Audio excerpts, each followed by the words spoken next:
What's up, guys? So we had an exciting finish to the regular season here, and I think for today's episode here, I'll quickly run through the matchups and talk about a few random stuff and kind of where we're heading. But I just want to say once again, thanks everybody for playing for the regular season. I enjoyed it, and I think a lot of y'all have seen.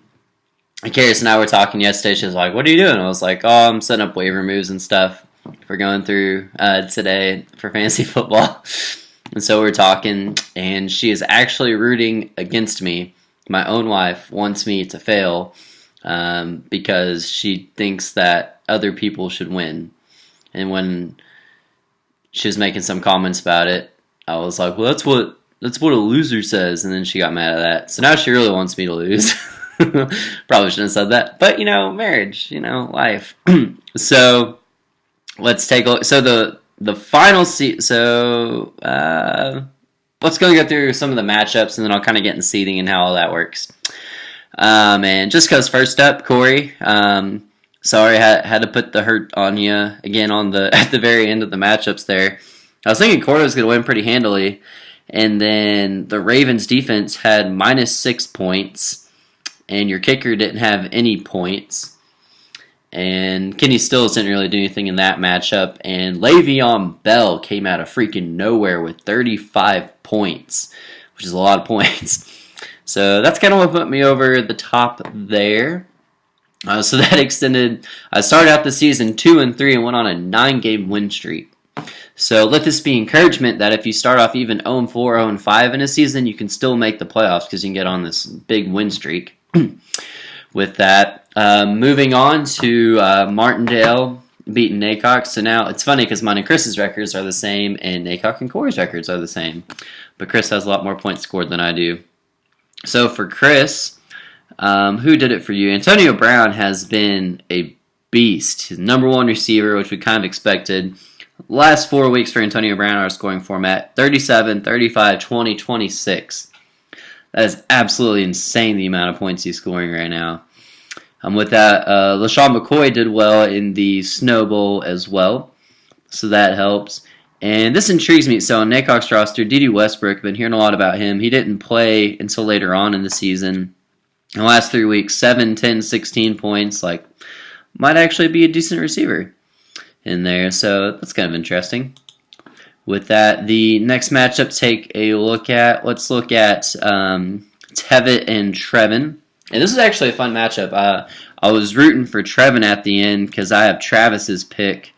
And so Travis has a little bit higher seed than Trevin when it comes to scoring at the end for the seeding and stuff.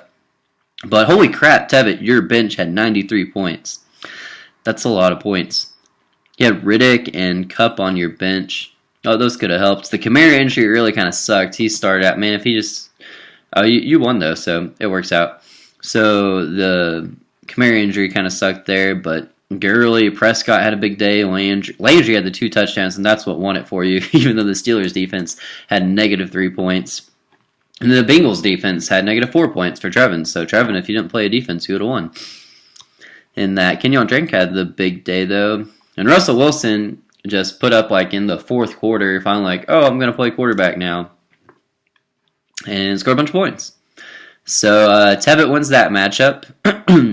And then things that affected playoffs here. So we had a 6-7 versus 6-7 matchup between Justin and Travis. And Travis, I'm just now seeing your team name. It doesn't even matter. With the Lincoln Park, in the end, it doesn't even matter.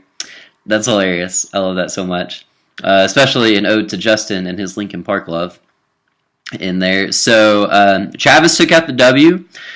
Justin had the unfortunate event of playing Joe Mixon, who got hurt, who didn't get any points. Jimmy Graham put up the goose egg with 0. He is such a weird character. He's the number 4 tight end on the year. And he's had first 2 weeks, 2, 0, this week 0. But other than that, he's been fine. Just random weeks where he doesn't do crap. He's very touchdown dependent. And then, man, I was so upset. Carson Wentz got injured. And dude's just, solid, as a person. But then to see this guy who's coming from North Dakota and kind of probably a little chip on his shoulder in there, he did okay last year, not really too well, but this year turned into MVP candidate. And just to see him go down, just like Deshaun Watson go down, I hate to see that. The funny thing, though, is that Aaron Rodgers should be back this week. So he could have just flipped him out there. No, wouldn't have lost much there. Anything of note on the roster? Even though he got hurt, he had 27 points, and that kind of puts you over the top there. Michael Thomas had a big week for you, Justin. He is the wide receiver 9 on the year. Okay, I was curious. Yeah, he's been good with that. But so even though Travis won, puts you at 7-7. Unfortunately, for you, Andrew is also at 7-7, and it doesn't matter what Daniel would have done this week because Andrew scored 161 points, and that's with. Hey, my wife just texted me and found out that she wasn't picked for jury duty, so that's good. With that, okay, so Tom Brady had 9 points only had 9 points for Andrew, but then Kareem Hunt 21, Jamal Williams 27, Hopkins 30, Thielen 19. That's ridiculous, man. I can't believe DeAndre Hopkins. He's the number 2 receiver behind Brown, but even with crappy quarterbacks, he gets it done. Like, that just really impresses me. He's just an elite talent. Great player there. And Alex Collins had 23 on your bench. Man, if you would have flipped out, man, you could have scored even more points. That's crazy to me. Roethlisberger had 28 points on your bench, Daniel, but it doesn't matter because Andrew just went off there. So with that win, congratulations, Andrew Behrman, for making it into the playoffs. So our playoff seeding, as I had sent out before, I took the 3 seed, so I'll be playing the 2 seed. Daniel Behrman, congratulations on winning the other division. And then Andrew takes in that 4 seed there based off of total points scored. With Chris, congratulations on your 1 seed, sir. You're going in there. We had the same record, but you had way more points scored than I did. And I'm telling you, like, it's better to be lucky than good in fantasy sometimes because looking at the total points scored in there, I pulled in at that 3 seed, at 11-3 record, but I only scored more than Justin in our division.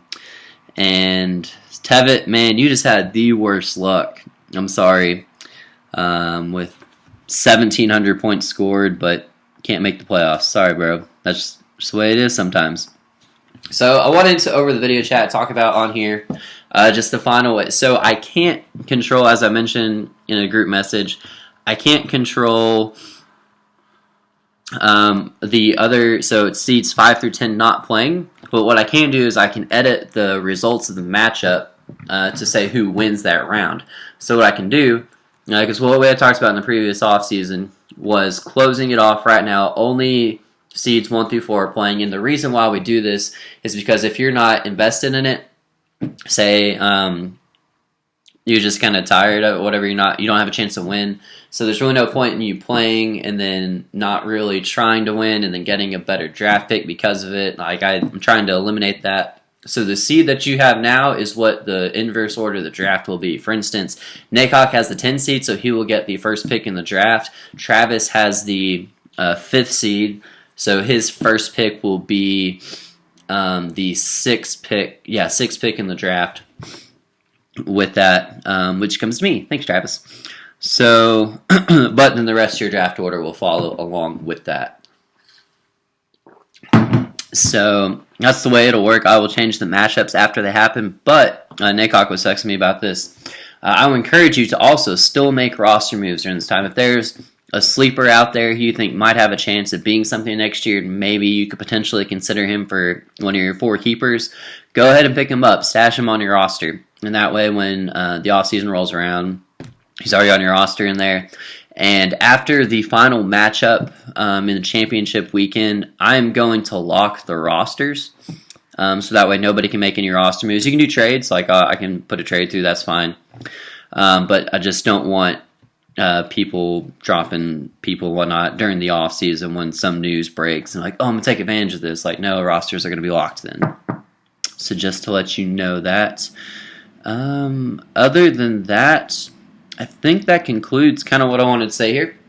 So, thanks again for playing, guys. I enjoyed this year with y'all playing that, and these vlogs kind of keep things going, make things interesting, talk a little smack here and there. But once again, if anybody else wants to do these, by all means, have at it. Chris was my guest that one day, and I enjoyed that.